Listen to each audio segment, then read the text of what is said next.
எல்லாத்துக்கும்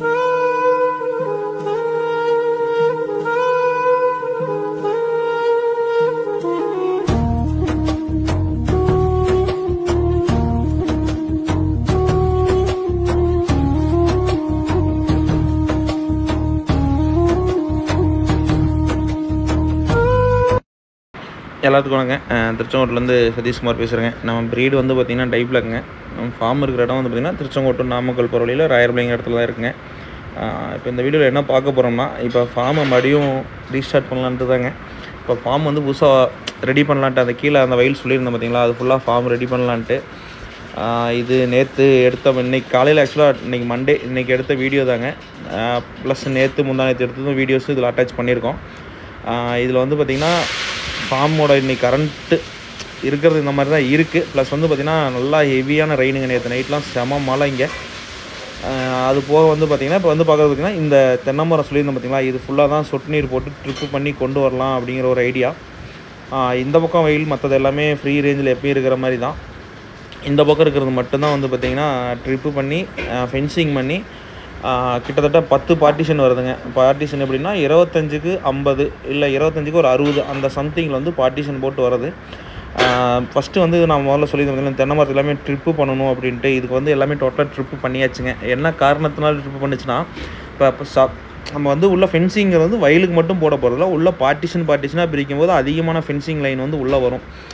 அந்த டைமில் வந்து நம்ம வந்து எப்பயுமே வாய்க்கால் தண்ணி பாய்ப்போமா அப்படின்னு கேட்டால் கொஞ்சம் சிரமம் தாங்க. எப்போத்திக்கும் ஒரு வருஷம் 2 வருஷம் வாய்க்காலில் பாய்க்கலாம், அந்த டைமில் வாய்க்காலில் பாய்ப்போமா அப்படின்னா கண்டிப்பாக கொஞ்சம் சிரமம் தான். அதனால் வந்து பார்த்திங்கன்னா ட்ரிப்பு பண்ணிடலாம். ஃபஸ்ட்டு ட்ரிப்பு பண்ணிவிட்டு ஃபுல்லாக ஒரு 2 தடவை உழவு ஓட்டி காடு ஃபுல்லாக நீட்டாக உழவு ஓட்டி ரொட்டேட்டர் போட்டு ஃபுல்லாக உழவு ஓட்டி நீட்டாக ரெடி பண்ணி அதுக்கப்புறம் ஃபென்சிங் பண்ணிக்கலாம் அப்படின்ட்டு. இந்த இடம்லாம் பார்த்திங்கன்னா மரம் இருந்தது, ரொம்ப மரம் நிறையா இருந்தது. அதெல்லாம் எடுத்துக்கொண்டு போய் அங்கே வச்சாச்சுங்க. முருங்கை மரம்லாம் இருந்தது, அதெல்லாம் கொண்டு போய் அந்த பக்கம் வச்சாச்சு. நேற்று நல்லா கிட்டத்தட்ட ஒரு 1.5 இன்ச் மலைக்கு மேலே இருக்கும். அது அந்த இடம் தான் நம்ம மேக்ஸிமம் தண்ணி ஸ்டோர் ஆகுன்னு வச்சுங்களேன். மழை தண்ணி எங்கே இருந்தாலும் நம்ம காட்டில் வந்து அந்த இடத்துல ஸ்டோர் ஆகிக்கும். அது ஏரி மாதிரி இருக்குது. அந்த இடத்துல கொஞ்சம் வாணி எடுத்து வச்சுருக்கோம், நல்லா தண்ணி ஸ்டோர் ஆகிக்கும். அப்போ தான் நமக்கு போர்வெலுக்கும் சரி கிணத்துக்கும் சரி நல்லா தண்ணி நிற்கும். இந்த இடத்துல மெயின் கேட் வால் வச்சு 2 பார்ட்டிஷனாக இப்போ இதிலேருந்து நீ ஸ்ட்ரைட்டாக பார்த்தீங்கன்னா இந்த பக்கம் ஒரு பார்ட்டிஷனு, இந்த பக்கம் ஒரு பார்ட்டிஷன் அந்த மாதிரி பிரித்து வைக்கிற மாதிரி. ஆக்சுவலாக வந்து பார்ட்டிஷன் பிரிக்கிறது வந்து பார்த்தீங்கன்னா இந்த இடம் தான். இந்த இடத்துல தான் டபுள் டோர் வந்து ஸ்ட்ரைட்டாக உள்ளே போகிற மாதிரி. இந்த இப்போ நீங்கள் பார்த்தீங்கன்னா அந்த வியூஸில் தான் இந்த பக்கம் லெஃப்ட் சைடு ஒரு பார்ட்டிஷன், ரைட் சைடு ஒரு பார்ட்டிஷன். ஆனால் ஒரு பார்ட்டிஷனுக்குள்ளேருந்து ஒரு பார்ட்டிஷனுக்குள்ளே போகிற மாதிரி தான் டோர் வரும். நம்ம வெளியிலேருந்து ஒரு பார்ட்டிஷனுக்கு தனியாக போகலான்னு பார்த்தீங்கன்னா அப்படி போக முடியாது. இந்த பக்கம் 5 பார்ட்டிஷன் பண்ணும்போது 5 டோர் வந்துடும். ஒரு பார்ட்டிஷனுக்குள்ளே போய் தான் அந்த கடைசி பார்ட்டிஷன் மேலே ஒரு டோராக திறந்து தான் உள்ளே போய் போகிற மாதிரி இருக்கும். ரெண்டாவது இங்கே ஒரு லைன் எடுத்து வச்சுருக்கோம். மீதி பைப் வந்து பார்த்திங்கன்னா ரொம்ப, ஏன்னா இப்போ இருக்கிற கிளைமேட்டுக்கு வெயில் காலம் ரொம்ப அதிகம். அந்த டைமில் வந்து பார்த்திங்கன்னா இந்த பைப்பை வந்து இந்த தண்ணி அங்கே ஊற்றுற மாதிரி வச்சுக்கோங்க, ஒரு பைப்பை ஜாயின் பண்ணி பார்ட்டிஷனுக்குள்ளேயே தண்ணி விட்டுக்கிற மாதிரி ஒரு ஐடியா பண்ணியிருக்கோம். அதுக்காக அந்த எக்ஸ்ட்ரா பைப்ஸும் எடுத்துகிட்டு வந்திருக்கோம். ஏன்னா அந்த தென்னை மரத்துக்கு வாணி பறைக்கு தான் ஜேசிபி வந்துடுது. மேக்ஸிமம் வீடியோ எடுக்க முடியலைங்க. அதில் வந்து என்னென்ன பண்ணணும் அப்படிங்கிற ஒரு சில வீடியோஸ்லாம் எடுக்க முடியல. ஏன்னா நம்ம வந்து லேபர் இருந்தாங்க, பட் இருந்தாலும் நாமளும் கூட வந்து வேலை செஞ்சனால எந்த வீடியோவும் எடுக்க முடியும்னு வச்சுங்களேன் கம்ப்ளீட்டாக. இது வந்து ஏன் இங்கே குப்பை இது பண்ணுறேன்னு பார்த்தீங்கன்னா உங்களுக்கு நான் ஆல்ரெடி சொல்லியிருக்கேன். நம்ம பழைய பார்ட்டிஷன் பக்கத்துலாம் அந்த குப்பை குழியெலாம் இருந்திருக்கு. அந்த குப்பையெல்லாம் ரொம்ப தேங்கி இந்த பக்கம் மேலே வர ஆரம்பிச்சிருச்சுங்க. இப்போ குப்பையை கிளறி விட்டோம்னா அடி குப்பை மேலேயும் மேல் குப்பை அடியிலையும் போயிடும். அடியில் இத்து போன குப்பையெல்லாம் மேலே வந்துடும். மேலே கொஞ்சம் இக்காமல் இருக்கிற குப்பையெல்லாம் அடியில் போயிடும், சீக்கிரம் இத்து போயிடும். அது மட்டும் இல்லாமல் கிளறி விடும்போது கோழிங்களுக்கு புழுவும் கொஞ்சம் அதிகமாக கிடைக்கும். நம்ம வருஷத்துக்கு 2 to 3 தடவை அந்த குப்பையை கிளறி விட்டுக்கிட்டே தான் இருப்போம். ஏன்னா இக்கிறதும் சீக்கிரம் இருக்கும். கோழிங்களுக்கும் அந்த தண்ணி விடும்போது நல்லா குப்பை சொதம்ப தண்ணி ஈரப்பாதையாக இருக்கும்போது புழு நிறையா உற்பத்தி ஆகும். அதுங்களுக்கு சாப்பிட்றதுக்கு நல்லாயிருக்கும். அதனால் வந்து இந்த வேலை செஞ்சுன்னு வச்சுங்களேன். ஆனால் முதல்ல குப்பை குழி இந்த பக்கம் எல்லாமே ஃபுல்லாக எப்படி வீடியோ பார்த்தாலும் சும்மா ஒரு வியூஸ் அப்படியே போக ஒரு கோழி 2 கோழி நின்றுட்டுருக்கோம். இப்போ சுத்தமாக இல்லை ஃபார்மில். மொத்தமாக ஒரு 20 உருப்படி அந்த மாதிரி தான் இருக்குது. அதனால் வந்து பார்த்திங்கன்னா வீடியோவில் அதிகமாக கோழி வந்து எதுவும் தெரியல உங்களுக்கு. இது அங்கே எல்லாம் வாணி பறிச்சிட்டு வந்து அதுக்கப்புறம் எடுத்த வீடியோன்னு வச்சுங்களேன். அதனால் இங்கே அந்த குப்பை குழிக்கு பறக்கலன்னு மட்டும் தான் ஜேசிபி வச்சு வேலை எடுத்துருந்தோம். இது வாணி பறிச்ச வீடியோ தான், ஜேசிபி இன்னும் எடுக்கல. பட் அது ஒன்றும் பிரச்சனை இல்லைங்க. இப்போ எடுத்துகிட்டு இது வந்து பார்த்திங்கன்னா ஃபுல்லாக ட்ரிப்ளிகேஷன் பண்ணியாச்சு. லைன் இழுத்து ட்ரிப்பு மரத்துக்கு மரம் ட்ரிப்பு வர மாதிரி போட்டாச்சு. ப்ளஸ் வந்து இது இடையில வந்து ஏகப்பட்ட கேப்பும் இருக்குது. அந்த கேப்லாம் என்ன மரம் வைக்கலாம் அப்படின்னு சொல்லுங்கள். அதாவது நம்ம மரம் வைக்கிறதுங்கிறது வந்து நிழலுக்குன்னு வந்து பார்த்திங்கன்னா தென்னை மரம் ஃபுல்லாகவே உயரமாக வந்துருச்சு. அதுவே போதுமான நிழல் இருக்கும் அதுங்களுக்கு உள்ள. ஏன்னா ஒரு பார்ட்டிஷனுக்கு 3 மரம் 4 மரம் அந்த மாதிரி பார்ட்டிஷனாக வந்துடும். அப்படிங்கிறப்போ உங்களுக்கு வந்து பிரச்சனை இருக்காது. அங்கே மெயின் லைன் உடச்சி இங்கே லைன் கொண்டாந்தாச்சு. அது போக தென்னை மரத்துக்கு நடுவில் வந்து கோழிகளுக்கு இன்னும் நம்ம நிழல் பண்ணலாம் அப்படிங்கிறது ஒன்று இருக்குது. அது நிழல் பண்ணும்போது நமக்கும் அதில் ஒரு வருமானம் இருக்கணும் அப்படிங்கிற ஒரு ஐடியா பண்ணி தான் பார்த்துருக்கோம். அது என்ன மரம் வைக்கலான்னு நாங்களும் யோசிச்சுட்ருக்கோம். ஏன்னா சும்மா நிழலுக்குன்னு வைக்கிறது ஒன்றும் நமக்கு ஒரு பெரிய பயன் இல்லைங்க. அது நிழல் வச்சாலும் அது மரம் தான். நம்ம ஒரு ப்ராஃபிட் பண்ணுற மாதிரி வச்சாலும் ஒரு நிழல் மரம் தான். இப்போ நம்ம மாமரம் வைக்கலாம், சப்போட்டா மரம் வைக்கலாம், அந்த மாதிரி எது வேணாலும் வைக்கலாம்னு வச்சுங்களேன். ஏன்னா இப்போ அது வந்து பார்த்திங்கன்னா அதுக்கு நிழலும் கொடுக்கும் உங்களுக்கு, ப்ளஸ் அதில் ஒரு சைடு வருமானமும் வரும்னு வச்சுங்களேன். அது பெரிய வருமானம் வரலினாலும் உங்களுக்கு வருஷத்தில் அதுக்கு 1 மாதத்துக்கு போகிறதுக்கான தீனி செலவுக்கானாலும் அது உங்களுக்கு ஒரு ப்ராஃபிட் தான். இப்போ நீங்கள் ஒரு மரம் ஒரு 10 மரம் வைக்கிறீங்கன்னா எப்படியும் மரம் வந்து ஒரு ரூ.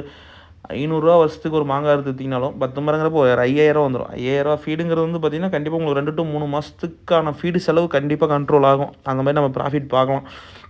அதனால் வந்து பார்த்திங்கன்னா நம்ம என்ன மரம் வைக்கலாம், நம்ம ஏரியாவில் எது ரெகுலராக வச்சோம்னா சேல் இருக்குது, ஓரளவுக்கு எடுத்துக்கிட்டே இருப்பாங்க, அந்த மாதிரி பார்த்து ஒரு மரம் மாதிரி வச்சுக்கலாம் அப்படின்னு ஐடியா பண்ணிகிட்ருக்கோம்.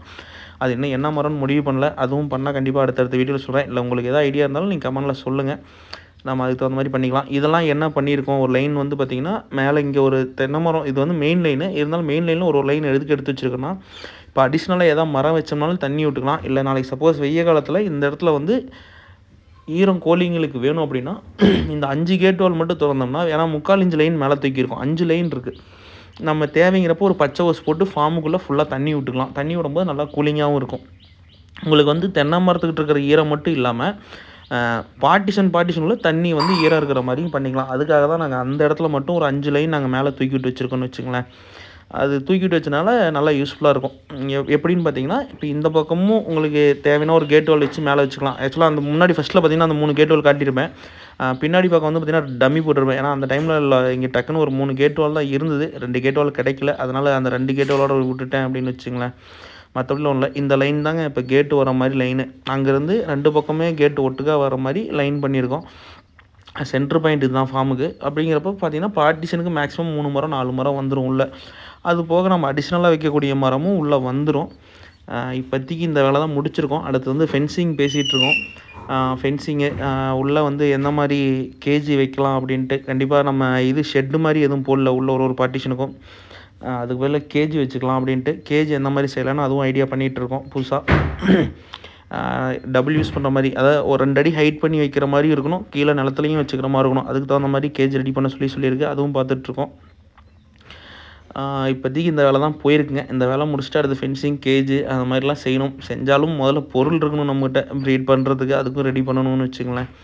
பார்த்தீங்கன்னாலே உங்களுக்கு தெரிஞ்சிருக்கும், அந்தந்த லைனில் அங்கங்கே வந்து கேட் வால் தூக்கி மேலே வச்சுருக்கோம். உங்களுக்கு இந்த லைன் பார்த்திங்கன்னா 5 பார்ட்டிஷன் மாதிரி. இந்த பக்கம் லெஃப்ட் ரைட் கணக்கு வரும்போது 10 பார்ட்டிஷனு, 5 பார்ட்டிஷனுக்கு 5 கேட் வால். ஏன்னா நமக்கு எக்ஸ்ட்ரா தண்ணி வேணாலும் ஒரு பார்ட்டிஷனுக்கு வந்து ஓஸ் போட்டு அந்த தண்ணிலாம் பிடிச்சிக்கலாம். பார்ட்டிஷன் வந்து கூலிங்காக இருக்கும். இந்த சென்ட்ரல் லைன்லாம் இப்போ இருக்குது பார்த்திங்களா, கூலிங்காக இருக்கும். எக்ஸ்ட்ரா அடிஷ்னல் மரம் வைக்கும்போது அதுக்கான தண்ணி விட்டுக்கலாம் அப்படின்னு சொல்லி ஏற்பாடு பண்ணியிருக்கோம். இப்போதைக்கு இந்த வேலை தான் போயிருக்குங்க. வேறு என்ன மாதிரி வீடியோ நம்ம ஏன்னா நம்ம வேறு ஃபார்ம் எடுத்து வீடியோ போகிறதில்ல, நம்ம ஃபார்ம் பற்றி மட்டும்தான் போட்டுட்ருக்கோம். அதனால் நம்ம என்ன பண்ணுறோங்கிறத அப்பப்போ சின்னதாக அப்டேட் பண்ணுறேங்க. ஏன்னா இப்போ ஃபஸ்ட்லேருந்து ஸ்டார்ட் பண்ணுற மாதிரி ஏன்னா புதுசாக ஸ்டார்ட் பண்ணி இது யூஸ்ஃபுல்லாக இருக்கும். எப்படி நாங்கள் லைன் செட் பண்ணி கொண்டு வரோம், எப்படி பண்ணுறோங்கிறது யூஸ்ஃபுல்லாக இருக்கும். இந்த வீடியோ பிடிக்குன்னு நினைக்கிறேன். தேங்க்ஸ் ஃபார் வாட்சிங். தேங்க்யூ.